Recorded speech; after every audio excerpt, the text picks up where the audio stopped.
मेरे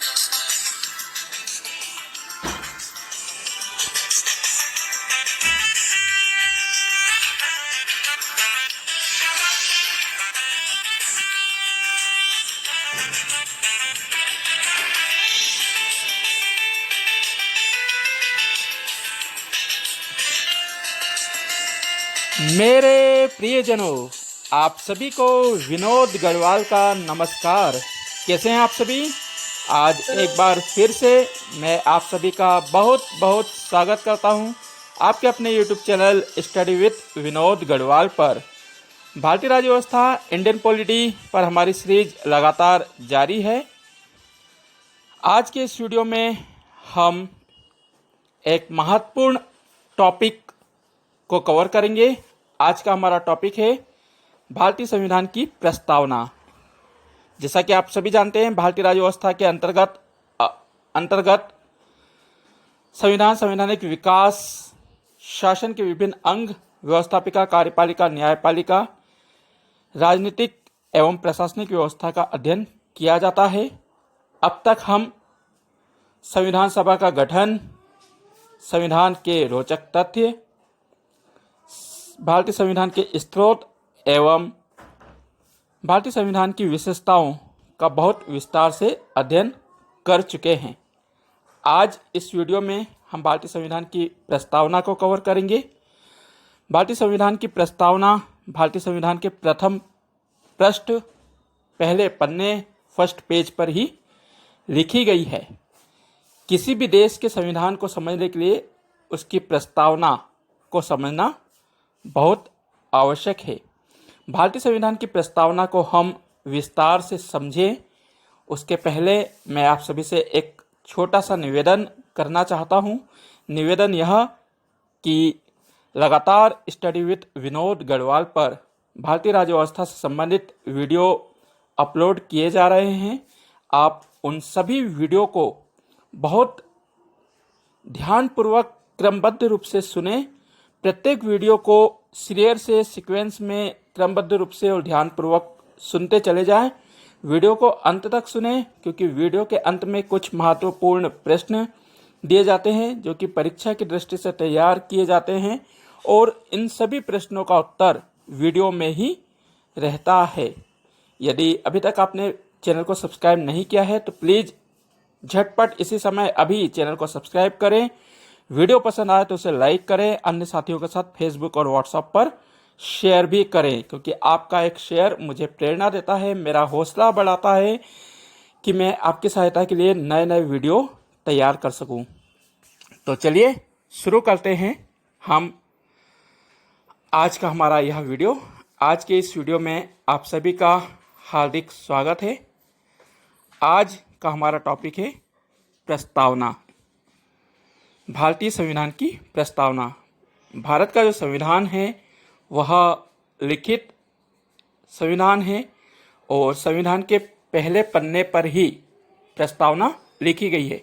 किसी भी देश के संविधान को समझने के लिए प्रस्तावना को समझना आवश्यक होता है, या यूँ कहूँ कि प्रस्तावना नितांत आवश्यक है संविधान में। जो भारतीय संविधान की प्रस्तावना है वह उसके आदर्शों को प्रदर्शित करती है, संविधान के उद्देश्यों को दर्शाती है, संविधान की भूमिका बनाती है, संविधान में क्या कुछ है, ये संपूर्ण जानकारी हमें प्रस्तावना से मिल सकती है। प्रस्तावना को संविधान का सार कह सकते हैं, संविधान का दर्पण भी कह सकते हैं। किसी भी देश के संविधान को तभी आसानी से समझा जा सकता है जबकि प्रस्तावना को समझा जाए।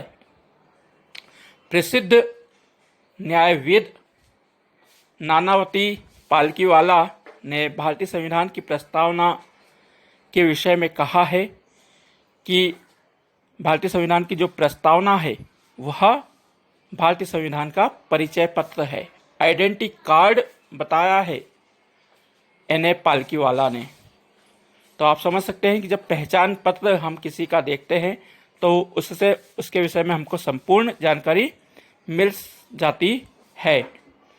ठाकुरदास भार्गव ने भारतीय संविधान की प्रस्तावना को संविधान का महत्वपूर्ण भाग कहा है। उनके अनुसार विधिक आत्मा और कुंजी है। संविधान की जो प्रस्तावना है वह संविधान का सुंदर गद्य और पद्य है। तो काफ़ी सारी संज्ञाएं दी हैं ठाकुरदास भार्गव ने। वहीं संविधान सभा के सदस्य श्री के.एम. मुंशी ने भारतीय संविधान की प्रस्तावना को संविधान की राजनीतिक कुंडली कहा है। के मुंशी के शब्दों में जो प्रस्तावना है वह संविधान की राजनीतिक कुंडली है। तो उपरोक्त सभी कथन से हमें संविधान की प्रस्तावना की महत्ता समझ में आती है। प्रस्तावना को हम पढ़ें उसके पहले मैं आपको बता दूं कि भारतीय संविधान की जो प्रस्तावना है, तो प्रस्तावना का कॉन्सेप्ट, जो प्रस्तावना की विचार है, वह भारतीय संविधान में अमेरिका के संविधान से लिया गया है।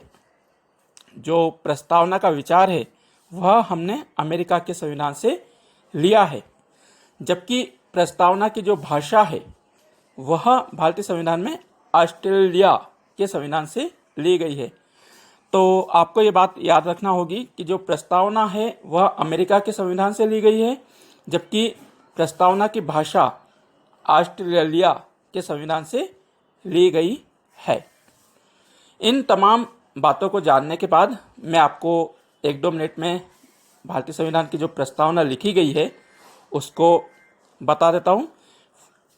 संविधान की प्रस्तावना पढ़ने के बाद हम उसको विभिन्न भागों में बहुत विस्तार से पढ़ेंगे, क्योंकि विस्तार से पढ़ेंगे जब भी हम उसे आसानी से समझेंगे। मेरा ऐसा मानना है और मैं आपको हमेशा विस्तार में ही पढ़ाता हूँ। तो चलिए देखते हैं कि क्या लिखा है हमारे संविधान में। भारत के संविधान में जो प्रस्तावना लिखी गई है, आपको बता दें कि भारतीय संविधान सभा कैबिनेट मिशन योजना के तहत गठित की गई थी और कैबिनेट मिशन योजना के तहत ही संविधान सभा का गठन किया गया। कैबिनेट मिशन योजना के तहत जिस संविधान सभा का गठन किया गया था उसकी प्रथम बैठक 9 दिसंबर 1946 को की गई थी। 13 दिसंबर 1946 को पंडित जवाहरलाल नेहरू ने एक उद्देशिका प्रस्तुत की थी। इसी उद्देशिका प्रस्ताव को भारतीय संविधान की प्रस्तावना कहा जाता है। 13 दिसंबर 1946 को जो उद्देशिका पंडित नेहरू ने प्रस्तुत की थी उसे संविधान सभा ने 22 जनवरी 1947 को स्वीकार कर लिया था। किंतु जब भारत का संविधान बनकर तैयार हुआ 26 नवंबर 1949 को, इस दिन अंत में भारतीय संविधान की प्रस्तावना को संविधान में जोड़ा गया। तो चलिए देखते हैं हम हमारी प्रस्तावना। भारतीय संविधान की प्रस्तावना में लिखा गया है, हम भारत के लोग। क्या लिखा है? हम भारत के लोग, यानी we the people of India. हम भारत के लोग भारत को एक संपूर्ण प्रभुत्व संपन्न, समाजवादी, पंथ निरपेक्ष, लोकतंत्रात्मक गणराज्य बनाने के लिए तथा उसके समस्त नागरिकों को सामाजिक, आर्थिक, राजनीतिक न्याय, विचार, अभिव्यक्ति, धर्म और उपासना की स्वतंत्रता, प्रतिष्ठा, अवसर की समानता तथा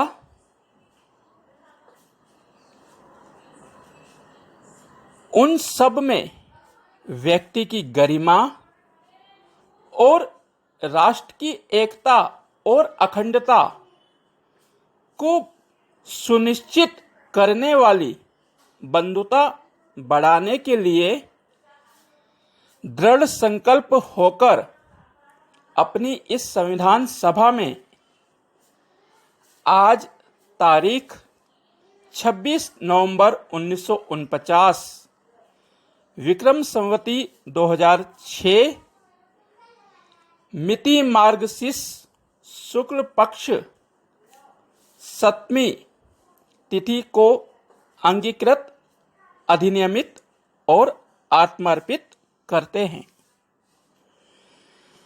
ये चंद लाइन भारतीय संविधान की प्रस्तावना में लिखी गई हैं। ये लाइन संपूर्ण संविधान का आदर्श प्रस्तुत करती है, संविधान के उद्देश्यों को प्रकट करती है। भारतीय संविधान की जो प्रस्तावना है उसे उद्देशिका भी कहा जाता है।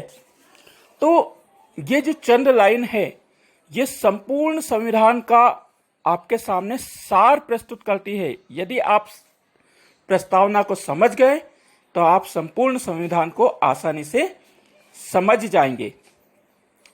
जो प्रस्तावना की चंद लाइन मैंने आपको लिखी है, इन लाइनों को यानी कि भारतीय संविधान की जो प्रस्तावना है मैं उसको आपको 4 भागों में समझाऊंगा। एक तो संविधान का स्रोत, दूसरा संविधान की प्रकृति या स्वरूप, तीसरा संविधान के उद्देश्य और चौथा तिथि।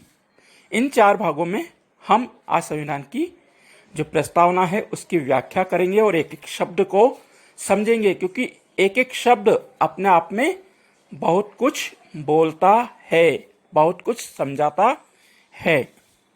तो चलिए सबसे पहले हम इसका स्रोत देखते हैं, हमारे संविधान की क्या शक्ति है।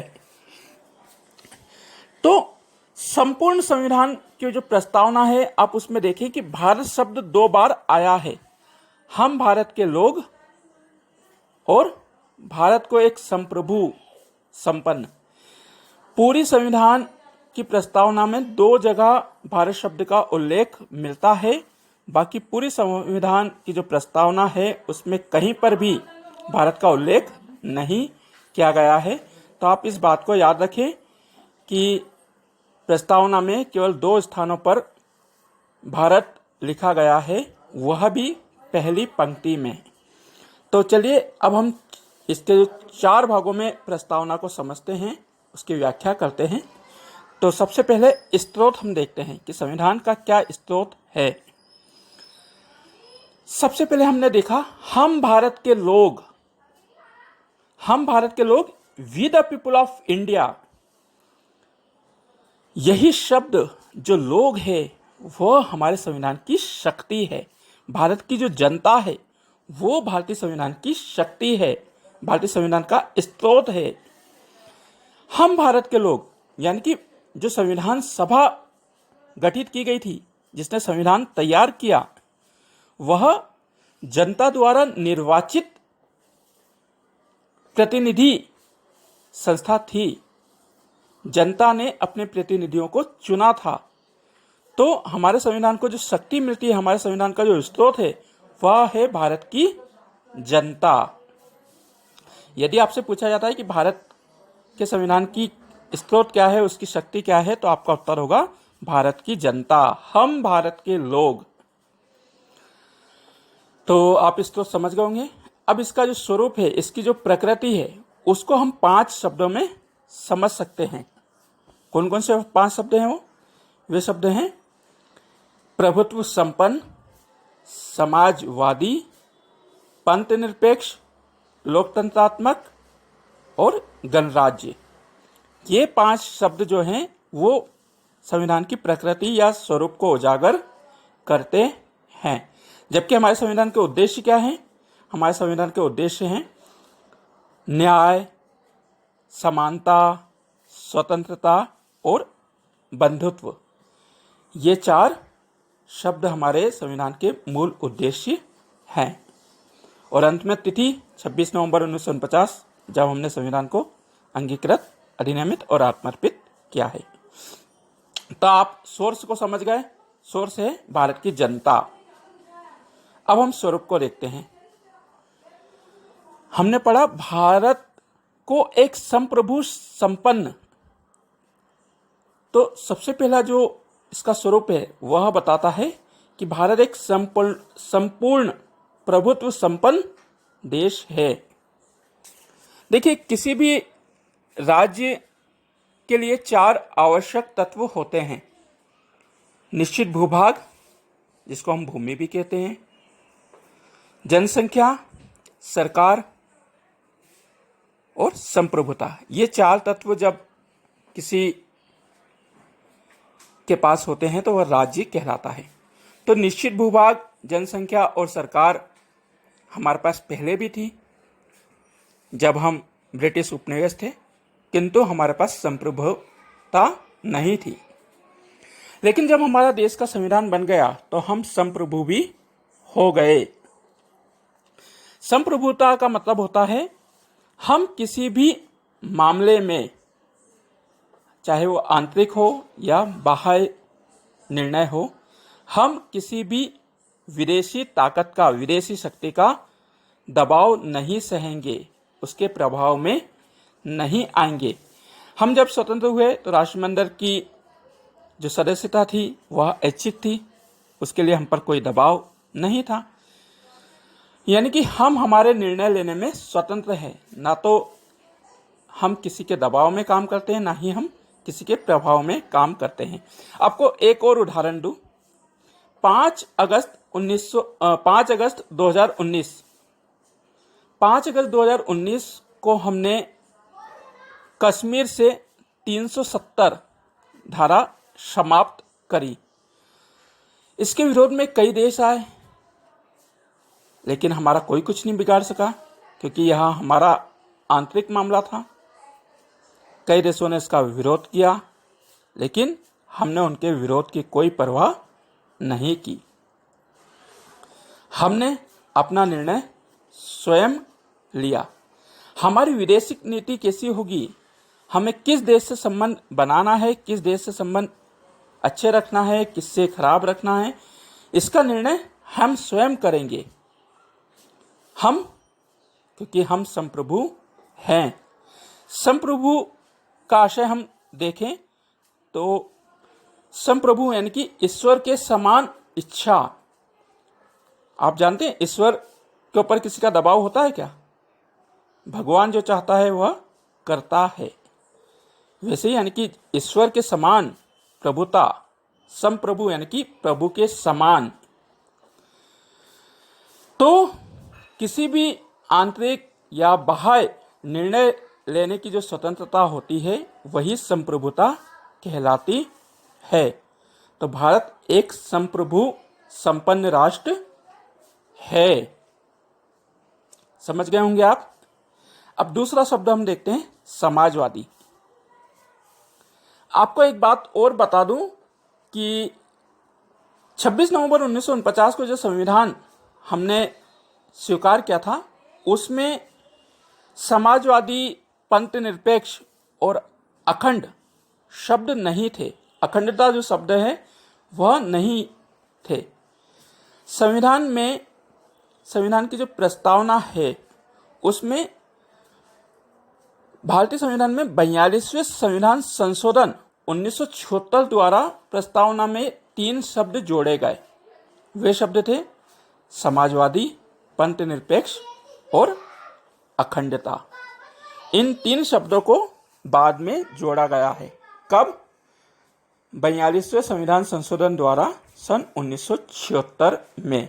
याद रखिएगा आप, क्योंकि ये एकमात्र प्रस्तावना में संशोधन अब तक किया गया है। भविष्य में किए जा सकते हैं, लेकिन आज तक संविधान की प्रस्तावना में एक बार संशोधन हुआ है, वह 1976 में हुआ है।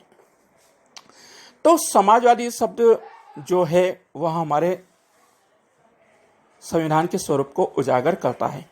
हमारी जो समाजवादी सोच है वह गांधीवादी और नेहरू के विचारों से प्रभावित है। हम समाज में समता का भाव उत्पन्न करते हैं, समानता का भाव उत्पन्न किया जाता है। हमने संविधान के अनुच्छेद 17 में अस्पृश्यता का अंत किया गया है, छुआछूत को हमने समाप्त किया है। साथ ही साथ अनुच्छेद 18 में जो विशिष्ट प्रकार की उपाधियां दी जाती थी उसको भी हमने समाप्त कर दिया गया है। वहीं संविधान के अनुच्छेद 15 के तहत भी हमने स्पष्ट किया है कि हम किसी भी स्थिति में किसी के साथ जाति, धर्म, भाषा, लिंग के आधार पर कोई भेदभाव नहीं करेंगे। तो हमारी जो सोच है वह समता वाली समाजवादी राज्य की स्थापना करने की है। जबकि यूरोपीय कंट्री में क्या था कि कार्ल मार्क्स की जो विचारधारा थी वो संघर्ष पर आधारित थी।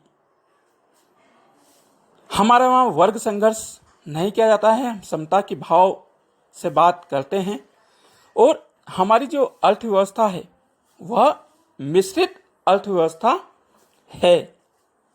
यदि आपसे पूछा जाता है कि हमारी अर्थव्यवस्था कैसी है तो वह आपको लिखना है मिश्रित अर्थव्यवस्था भारत की है। तो हमारी जो समाजवादी सोच है वह समता पर आधारित है। सॉरी। तीसरा जो हमारा शब्द है वह है पंथ निरपेक्षता, धर्म निरपेक्ष।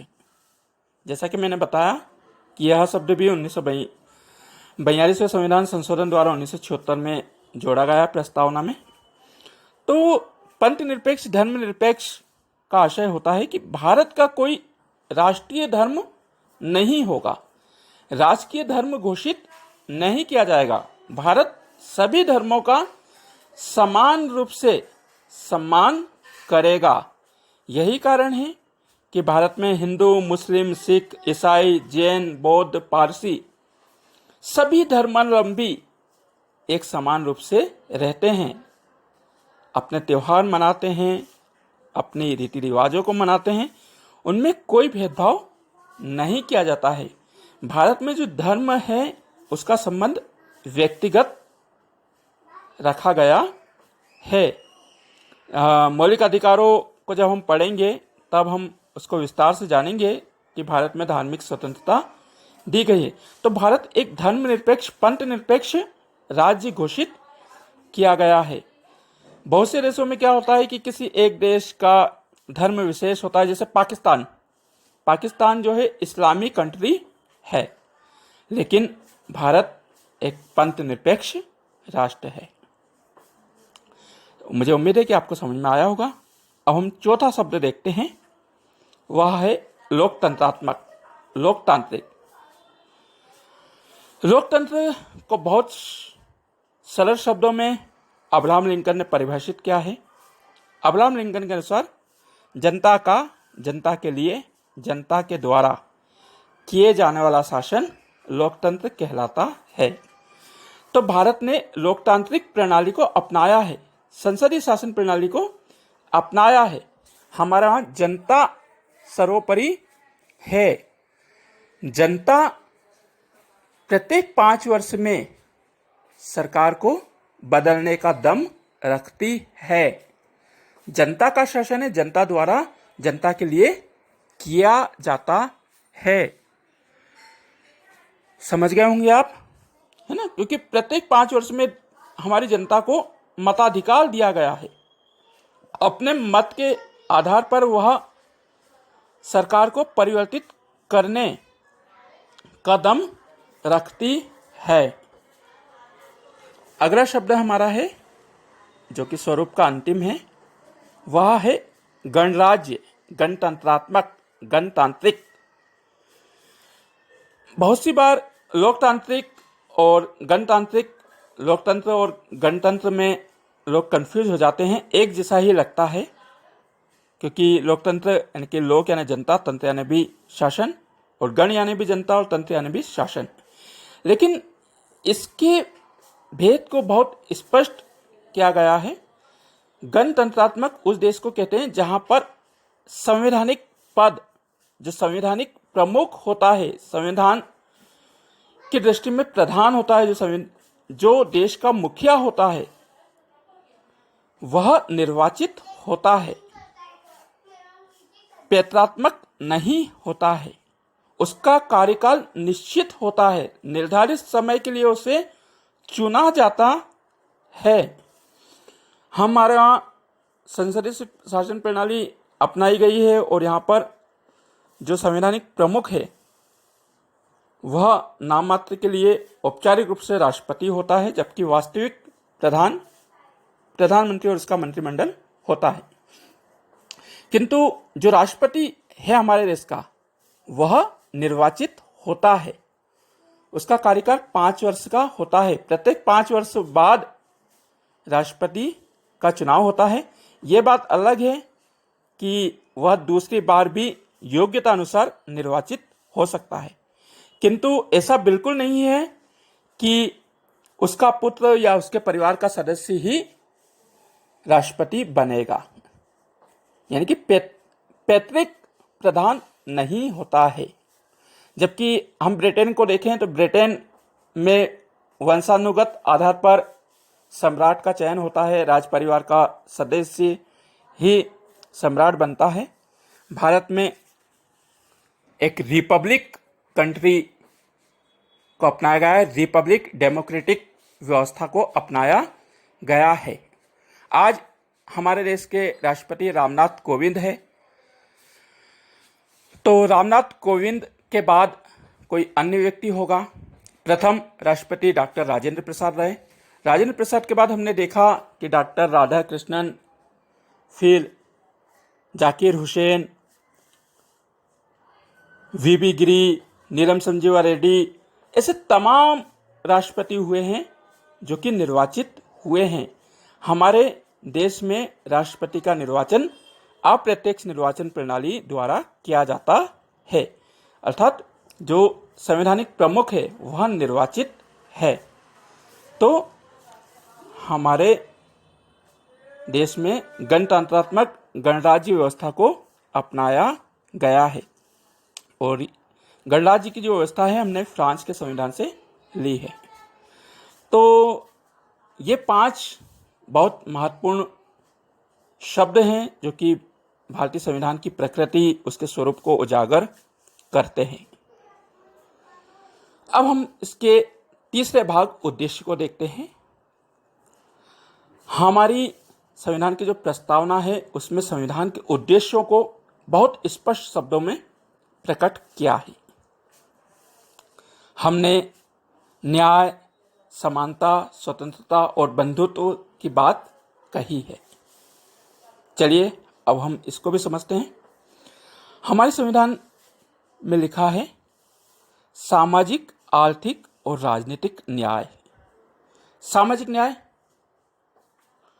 हम किसी से कोई भेदभाव नहीं करेंगे, सभी लोग समान रहेंगे। संविधान के अनुच्छेद 14 जब मौलिक अधिकार हम पढ़ेंगे तो मौलिक अधिकार, नीति निर्देशक तत्व को बहुत उचित स्थान हमारी प्रस्तावना में भी दिया गया है। सामाजिक आर्थिक न्याय की जब हम बात करेंगे तो ये नीति निर्देशक तत्वों में आएगा, और जब हम अवसर की समानता, विचार अभिव्यक्ति, तमाम बातें करेंगे तो मौलिक अधिकारों में उसके बारे में बहुत विस्तार से लिखा है, और मौलिक अधिकार मैं आपको बहुत विस्तार से पढ़ाऊंगा। तो सामाजिक न्याय यानी कि सभी लोग समान हैं। संविधान के अनुच्छेद 14 में लिखा गया है विधि के समक्ष समानता, यानी कि कानून की नज़र में सब समान है, कोई ऊंच नीच का भेदभाव नहीं, कोई राजा रंग में अंतर नहीं, एक समान दृष्टि से सभी को रखा गया है, सभी को देखा जाएगा, ये व्यवस्था की गई है। तो हमारे देश का जो संविधान है सभी को सामाजिक न्याय देने की बात करता है। आर्थिक न्याय, हम आर्थिक न्याय की बात करते हैं। जो समाज में आर्थिक विषमता है उसको दूर करना हमारा उद्देश्य है। ऐसा हम बिल्कुल नहीं चाहते हैं कि पूंजीपति के पास पूंजी का केंद्रीकरण हो। हम सभी लोगों में, भारत के सभी निवासियों में संपत्ति का समान बंटवारा करना चाहते हैं, सभी को आर्थिक न्याय देना चाहते हैं, सबको अपनी जीविकोपार्जन हेतु समुचित संसाधन उपलब्ध कराना चाहते हैं। तो ये है हमारे आर्थिक न्याय का उद्देश्य, हमारे संविधान का उद्देश्य। हम आर्थिक न्याय दिलाने की बात करते हैं। हमने हमारा लक्ष्य निर्धारित किया है कि हम आर्थिक विषमता को दूर करेंगे। राजनीतिक न्याय। भारत के संविधान का उद्देश्य है कि हम राजनीतिक रूप से सभी को समान मानते हैं। देखिए, भारत में वयस्क मताधिकार के आधार पर प्रतिनिधियों को चुनने की व्यवस्था है। 18 वर्ष की आयु जो व्यक्ति पूरी कर लेता है उसको समान मत देने का अधिकार है। सभी के मतों की गणना एक समान की जाती है, चाहे वो राष्ट्रपति का वोट हो या एक आम नागरिक का वोट हो। जब संविधान लागू किया गया था तब वयस्क मताधिकार की आयु 21 वर्ष थी, किंतु संविधान में सन 1989 में 61वां संविधान संशोधन किया गया, जिसके तहत वयस्क मताधिकार की आयु को घटाकर 18 वर्ष कर दिया गया। आज 18 वर्ष की आयु पूरी करने वाला प्रत्येक व्यक्ति, चाहे वो महिला हो या पुरुष हो, राजनीतिक तौर से अपने मत देने का अधिकार रखता है। साथ ही साथ निर्धारित योग्यता पूरी करने के उपरांत वह किसी भी पद के लिए निर्वाचित होने हेतु नामांकन दाखिल कर सकता है, चाहे वो विधायक का हो, सांसद का हो, राष्ट्रपति का हो, उपराष्ट्रपति का हो। एक निर्धारित योग्यता उसको पूरी करना होगी और यह योग्यता पूरी करता है तो वह समान रूप से अपने राजनीतिक अधिकार का प्रयोग करते हुए निर्वाचन प्रक्रिया में भाग ले सकता है। जनता को शक्ति दी गई है, जनता सरकार को बदल भी सकती है। तो इस राजनीतिक न्याय की हमने बात की है। न्याय, सभी को समान रूप से न्याय मिले। हमारे देश की जो न्यायपालिका है वो स्वतंत्र और निष्पक्ष बनाई गई है। साथ ही साथ उसको न्याय पुनर्विलोकन का अधिकार दिया गया है कि वह संसद द्वारा बनाए गए कानून की व्याख्या कर सकती है। यदि संविधान का उल्लंघन किया गया है तो उसको निरस्त भी कर सकती है। संविधान के अनुच्छेद 137 में इसका प्रावधान किया गया है। तो हम सभी के लिए एकल न्याय की व्यवस्था करते हैं, सबको समान न्याय देने की बात करते हैं। इसके आगे आता है विचार अभिव्यक्ति। भारत के संविधान द्वारा भारत के सभी नागरिकों को विचार अभिव्यक्त करने की स्वतंत्रता दी गई है। भारतीय संविधान का अनुच्छेद 19 नागरिकों को विचार अभिव्यक्ति की स्वतंत्रता प्रदान करता है। हम किसी भी मुद्दे पर अपने विचार रख सकते हैं। सरकार अच्छा कार्य कर रही है तो उसकी प्रशंसा कर सकते हैं, सरकार बुरा कार्य कर रही है तो उसकी आलोचना कर सकते हैं। हम किसी भी विषय पर अपनी बात रख सकते हैं। विचार अभिव्यक्ति की स्वतंत्रता हमको संविधान द्वारा दी गई है। धर्म और उपासना, जैसा मैंने ऊपर भी स्पष्ट किया है कि भारत एक धर्मनिरपेक्ष राज्य है। भारत में जो धर्म है वह व्यक्तिगत होता है, तो व्यक्ति अपने धर्म का पालन कर सकता है, उसका प्रचार प्रसार कर सकता है, उसमें आस्था रख सकता है, उसकी उपासना कर सकता है, धार्मिक संस्थाओं का निर्माण कर सकता है। ये तमाम बातें भारतीय संविधान में जो मौलिक अधिकार वाला भाग है, भारतीय संविधान का भाग 3 मौलिक अधिकारों में धर्म की स्वतंत्रता दी गई है, धार्मिक स्वतंत्रता दी गई है। तो भारत का कोई राजकीय धर्म नहीं है, तो धर्म की उपासना कर सकता है। फिर आता है हमारा स्वतंत्रता। भारत के सभी नागरिकों को व्यक्तिगत स्वतंत्रता दी गई है। व्यक्तित्व विकास के लिए संपूर्ण स्वतंत्रता उसको है। उसको क्या करना है, क्या अच्छा है, क्या बुरा है, इस कार्य को करने के लिए वह स्वतंत्र है। प्रतिष्ठा, ठीक है, व्यक्ति अपनी प्रतिष्ठा को बनाए रखने के लिए स्वतंत्र है। अच्छा कार्य करेगा तो उसको प्रतिष्ठा मिलेगी, बुरा कार्य करेगा तो उसको निंदा मिलेगी। ये प्रतिष्ठा का भी प्रावधान किया गया है। अवसर की समानता, भारतीय संविधान में अवसर की समानता प्रदान की गई है। देखिए, भारत का जो संविधान है वो नागरिकों के लिए समर्पित है, नागरिकों के लिए समस्त व्यवस्था की गई है। जो अवसर की समानता है, संविधान का अनुच्छेद 16 में अवसर की समानता प्रदान की गई है। आपकी योग्यता है तो आप किसी भी उच्च सार्वजनिक पद पर सुशोभित हो सकते हैं। आपको योग्यता अनुसार समान अवसर दिए जाएंगे। किसी भी प्रकार का जाति, धर्म, भाषा, लिंग, रंग के आधार पर आपसे कोई भेदभाव नहीं किया जाएगा। आप सभी को अवसर की समानता दी जाएगी। सरकारी नौकरी हो या अन्य कोई व्यावसायिक प्रतिष्ठान, आप उसमें अपनी योग्यता अनुसार समान अवसर के भागीदार रहेंगे। अवसर की समानता भी दी गई है। फिर आगे कहा गया है व्यक्ति की गरिमा। हमारे संविधान में व्यक्ति की गरिमा को सर्वोपरि माना गया है। व्यक्ति अपने अच्छे बुरे कार्यों से पहचाना जाएगा। उसकी गरिमा को किसी प्रकार की कोई ठेस ना पहुंचे, इसका भी प्रावधान किया गया है। फिर है राष्ट्र की एकता और अखंडता। तो राष्ट्र की एकता जो मूल संविधान के प्रस्ताव में ना में था, किंतु अखंडता शब्द 42वें संविधान संशोधन द्वारा जोड़ा गया है।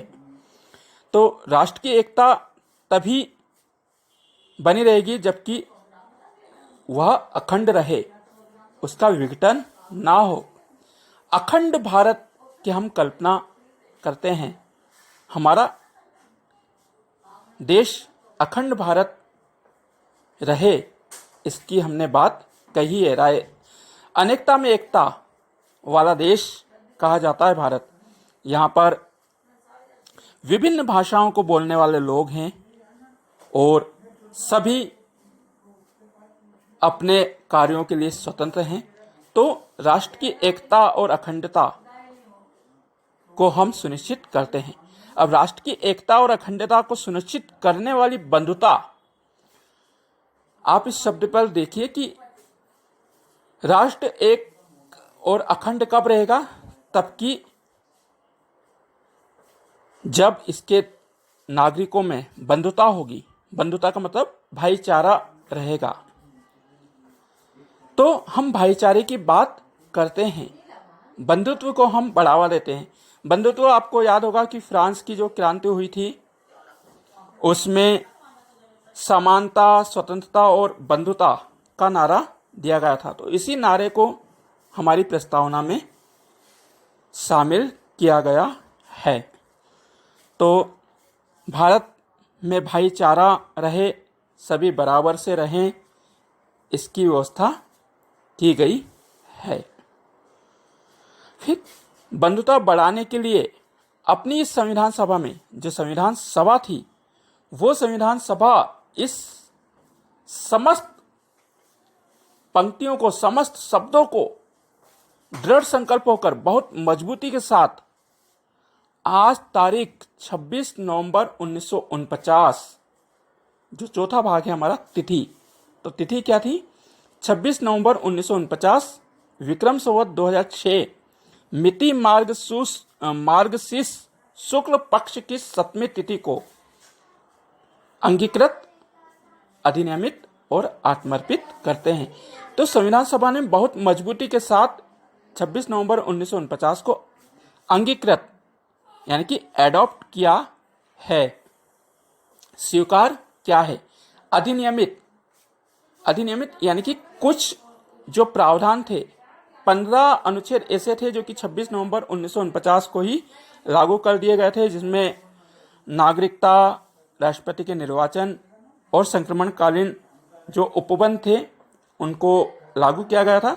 साथ ही साथ जो 395 अनुच्छेद थे मूल संविधान में, उसमें सेकंड लास्ट जो अंतिम दूसरा था 394 अनुच्छेद, उसको भी लागू किया गया था, क्योंकि इस 394 अनुच्छेद में इन 15 अनुच्छेदों का उल्लेख किया था। तो कुल मिलाकर 16 अनुच्छेद हमने 26 नवंबर 1949 को लागू किए थे। इसलिए कहा जाता है अधिनियमित और आत्मार्पित, यानी कि आत्मा को अर्पित करते हैं, आत्मा को सौंपते हैं।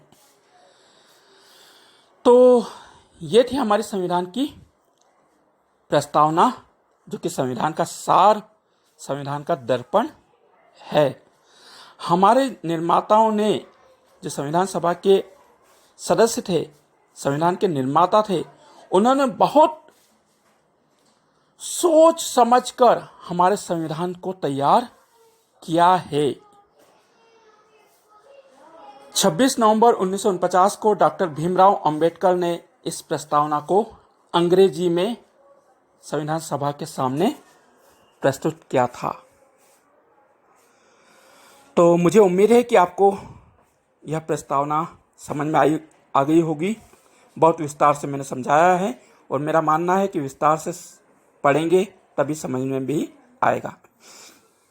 अब प्रस्तावना को लेकर कुछ वाद भी उत्पन्न हुए। न्यायालय में प्रकरण गया तो 2 वाद बहुत प्रसिद्ध हुए हैं। एक वाद रहा ब्रेववाली बनाम संघवाद 1960। मिनरल जो बॉलीवली है संघवाद 1960 का, इसमें न्यायालय ने कहा कि प्रस्तावना जो है वो संविधान का भाग नहीं है, इसमें संशोधन नहीं किया जा सकता है। यह केवल संविधान सभा के सदस्यों के विचारों को जानने की एक कुंजी है। किंतु सन 1973 का केशवानंद भारती बनाम केरल राज्य के प्रकरण में न्यायालय ने व्यवस्था दी कि जो प्रस्तावना है वह संविधान का अभिन्न अंग है। केशवानंद भारती बनाम केरल राज्य के प्रकरण में न्यायालय ने माना कि प्रस्तावना संविधान का अभिन्न अंग है, इसमें संशोधन किया जा सकता है। किंतु एक व्यवस्था यह दी गई कि संविधान के मूल ढांचे में, जो संविधान की प्रस्तावना है उसके मूल ढांचे में कोई परिवर्तन नहीं किया जा सकता है।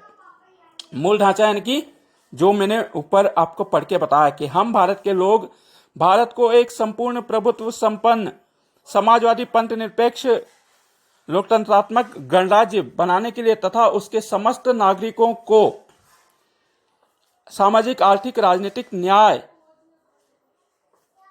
विचार अभिव्यक्ति, धर्म और उपासना की स्वतंत्रता, प्रतिष्ठा और व्यक्ति की गरिमा और राष्ट्र की एकता और अखंडता को सुनिश्चित करने वाली बंधुता को बढ़ाने के लिए। तो जो मूल ढांचा है, इस ढांचे में संशोधन, परिवर्तन नहीं किया जा सकता है। मौलिक जो स्वरूप है, मौलिक जो ढांचा है, उसमें कोई परिवर्तन या कोई संशोधन नहीं किया जा सकता है। तो मौलिक ढांचे को छोड़कर संशोधन किया जा सकता है।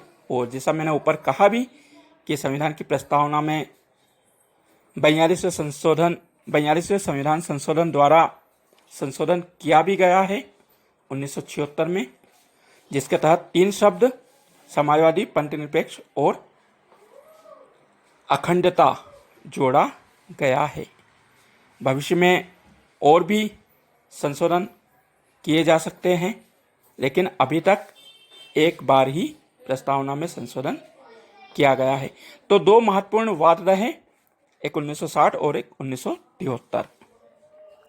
मुझे उम्मीद है कि आपको आज का वीडियो पसंद आएगा। वीडियो पसंद आए तो आप इसे लाइक करें, अन्य साथियों के साथ फेसबुक और व्हाट्सएप पर शेयर करें। बहुत आसान शब्दों में बहुत अच्छी तरीके से मैंने आपको समझाने का प्रयास किया है, क्योंकि मैं बार बार कह रहा हूँ, प्रस्तावना समझेंगे तभी हम संविधान को समझ पाएंगे। तो आप इसे बार बार सुने, एक बार समझ में ना आए तो 2 बार सुने, 3 बार सुने। आप सुनोगे, समझोगे और जब किताब में पढ़ोगे तो आपको आसानी से समझ में आ जाएगा। आपको वीडियो पसंद आ रहा हो तो कमेंट बॉक्स में मुझे अपने कमेंट करें। चलिए अब प्रश्न नोट करिए।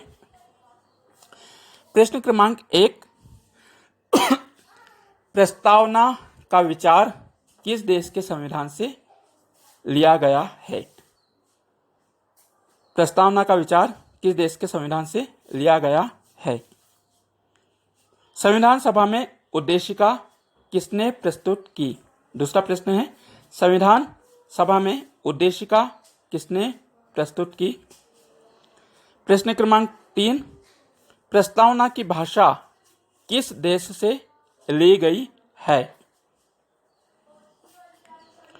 प्रश्न क्रमांक 4,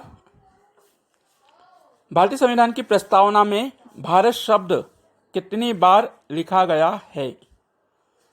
संविधान की प्रस्तावना में भारत शब्द कितनी बार लिखा गया है? प्रश्न क्रमांक 5, किसने संविधान की प्रस्तावना को संविधान का परिचय पत्र कहा है? किसने संविधान की प्रस्तावना को संविधान का परिचय पत्र कहा है? प्रश्न क्रमांक नेक्स्ट, भारतीय संविधान की प्रस्तावना में कब संशोधन किया गया? भारतीय संविधान की प्रस्तावना में कब संशोधन किया गया? अगला प्रश्न है, संशोधित प्रस्तावना में कितने नए शब्द जोड़े गए और कौन से? संशोधित प्रस्तावना में कितने शब्द जोड़े गए और कौन से? आप इन सभी प्रश्नों के उत्तर मुझे कमेंट बॉक्स में दें। वीडियो पसंद आया हो तो उसे लाइक अवश्य करें, अधिक से अधिक अपने साथियों के साथ फेसबुक और व्हाट्सएप पर शेयर करें और चैनल को सब्सक्राइब भी करें। अब मुझे इजाज़त दीजिए, मिलते हैं नेक्स्ट चैप्टर के साथ बहुत जल्द। तब तक के लिए इजाज़त चाहूँगा। धन्यवाद, नमस्कार, जय हिंद, जय भारत।